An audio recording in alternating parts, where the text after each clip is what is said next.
Thank you, Maris, for introduction, and nice to see that everybody is still active and laughing after long yesterday's discussion panel at Emajõgi River.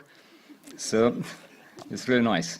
So I'm going to give you an overview of paper conservation history in Estonia, which mainly based on the National Archives developments. The National Archives of Estonia is suitable to illustrate the paper conservation developments in all Estonia, because we have different records like conservation reports, films, colleagues' interviews from the past. In this slide, you can see our old archival building from 1920, when the National Archives was founded. Developments of paper conservation can be divided into 5 periods up to 1918, between 18 to 45, from 45 to 91, and from 91 to 2005, and 2005 until the present. Before 1918, we haven't found yet written records or evidence about activity of professional conservators in the National Archives. Probably the most of repairing work and volume stitching was done by archival staff, and of course services of the local binderies were also used. And if we look the records from this period, we can say that the feed paste and animal glue were used as an adhesive, and rag paper was mainly used for paper repairings. In the first independence time, especially 1930s, and during the Second World War, we have a nicely recorded conservation reports describing conservation activities. There were constantly 4 to 6 employees working in the conservation and preservation field, and conservation, bookbinding, cleaning of storage rooms, and making copies were the everyday duties. According to reports and after observation of the restored records, we can conclude that conservation was done in a respectable level and professionally organized. Monthly reports, photos from 1938 proved this. On the photo below, you can see, for example, a modern photostat bought in 1935 from England, and for making photocopies. So it was really modern equipment for this period. And traditional conservation methods like cleaning, flattening, reinforcing, and many others were used in this period. And well-known tools like brushes, sprayers, and bone folders were used everyday work. And the monthly reports from 1938 tell to us that Japanese paper, silk gauze, and feed paste were mainly used for repairing of records.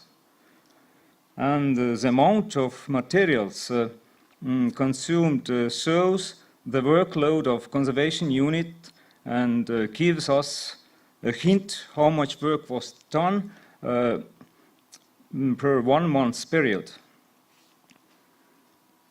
And if you look this slide, it shows that the efficiency of the one conservator per month.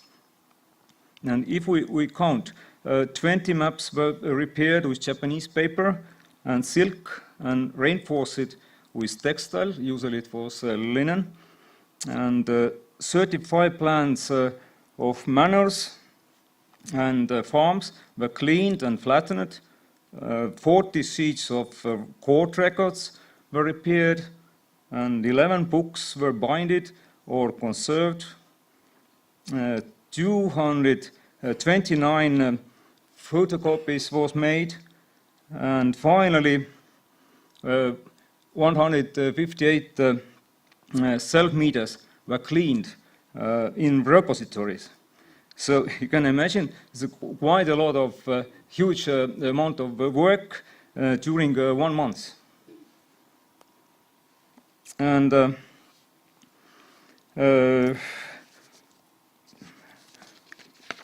when after Second World War, the Soviets made remarkable changes in the archival life. As you see on this photo, the leadership went to the military persons, and non-professional staff was hired in the conservation unit up to 1956. And socialist planned economy began to dominate. For example, in 1958, 3,200 repaired and 50 restored records per year was the target. And what about tools? Of course, soft brushes, erasers, cotton wool, gauze, and scalpels were used for cleaning in 60s. And this photo illustrates the working environment in the archives in 1967. And this archive located and still locating in Tallinn. And this archive really had a remarkable name. Yesterday there was talking about the complicated name of the Conservation Center of Kanut. But if we read this name of this institution, it was October Revolution and Socialist Construction Central State Archives of the Estonian Soviet Socialist Republic. It's nothing to compare with Conservation Center Kanut. And yeah, it's completely more complicated. And of course, Japanese paper was replaced by Soviet products like capacitor paper, cleaning paper for electrophotographic copy machines, Mikaland paper, drawing paper, and some others. And the Mikaland paper, conservation paper, was the best of them. It is white, unevenly transparent, almost 100% cotton cellulose, treated with polyvinyl alcohol, and the pH is still good, 7.2 after 40 or 50 years. And this paper is, has been used also as a packing materials of records or artifacts. And brown or white capacitor paper, which was used for electronic and electrical systems, has been used for repairing or reinforcing of brittle paper records. And it was acidic, not so transparent, and also it has to be removed before digitalization. Fortunately, we're happy because this is quite easily removable with water. And also cleaning paper or copy machine rollers was also popular in this time. And this paper wasn't evenly transparent, but chemically more stable. And the pH latest measurements around 5.7, pretty good. And also several other papers was used. And about adhesive. The most common adhesive were in this period technical sodium carboxymethyl cellulose, carboxymethyl cellulose, animal glue, and sometimes PVA was also used for bindings. And glycerin was added to the CMC as a softener. And everybody knows it's turning a little yellow after a couple of years, decades, and also thermocabinet or iron was used to accelerate the drying procedure. And this treatment also has made some little problems in handling and digitalization. And for disinfection of records, formaldehyde, thymol, quaternary ammonium salts as a typical fumigants for this period. That was used everywhere. And a Barrow solution, calcium hydroxide, and sometimes ammonium hydroxide were most common as deacidification agents. In fixing of water-soluble pigments, gelatin, ethyl cellulose, polyvinyl alcohol, fluoroplastin, ethyl acetate, and acetone were used. And of course, bleaching was carried out mainly in libraries and museums and galleries, not in the archives. And chloramine B and hydrogen peroxide was the most common bleaches. And if we sum up this period, we have to say we are lucky because there was no mass treatments in conservation. And luckily there was no lamination in Estonia. And we have also a nice movie from 1970 available in our website describing how the conservation was done in this period. And when Estonia regained its independence, again, the beginning of 1990s, the Western materials and methods were adopted. Again, conservation paper, tools, archival quality enclosures, but also filmoplast tapes. Our conservation policy became based on international standards. Preventive conservation, collection, care, and condition service became more important. And thanks to our colleagues from the National Archives of Netherlands and Ted Stemmers, for example, sitting on in our archive and helped a lot with providing condition service. And we developed and adopted many of them to our needs. And also participation in European networks or projects speed up our progress. And ECO became as a professional standard for conservation, and professional accreditation system was based on UK standards. And in conservation, chelate compounds and reducing bleaches like sodium borohydride started to use for treatment of foxing stains, and the phytate method was adopted to stabilize iron ore-linked corrosion. And we also started to remove filmoplast tapes, but I have to say the using of filmoplast tapes in the 1990s wasn't luckily massive. And of course, after 2005, the massive digitalization became into our everyday life. One of our starting points was digitalization of Tartu construction plans. These plans were on the tracing material. Everybody knows how fragile this material is. So conservators prepared more than 6,000 maps during 2 years.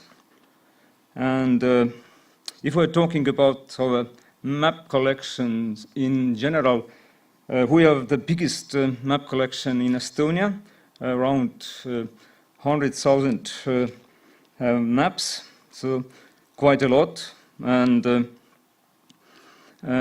more than,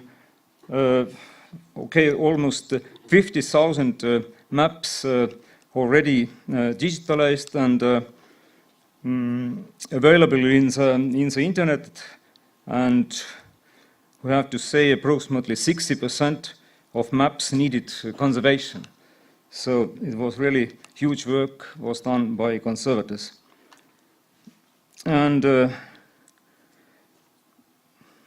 we have to point out that maps have a considerably better storage conditions after digitalization. We have a nicely equipped storage room, which is located in Vahi Street. And who will participate in the workshop tomorrow morning had the chance to see it. And today, we have to say that networking and cooperation in Estonia or origin research centers and memory institutions become more important. We have been a training center for students and colleagues from several countries, and this experience enrich and develop us as well. We have a qualified conservation staff and modern facilities, and a new building, Nora, gives us also significantly better conditions for development, conservation in the future. And finally, I will remind you that today evening from 6 to 8, the National Archives doors are open. So, of course, free entry, but prior registration is required. So you're very welcome. Paldies, Haju, tänan. Thank you very much for attention. Thank you very much, Jaan. So, any question to Jaan? Oh, yes. First of all, I would like to thank you, Jaan, for this very deep analysis. Thank you. Rich of images, such a history.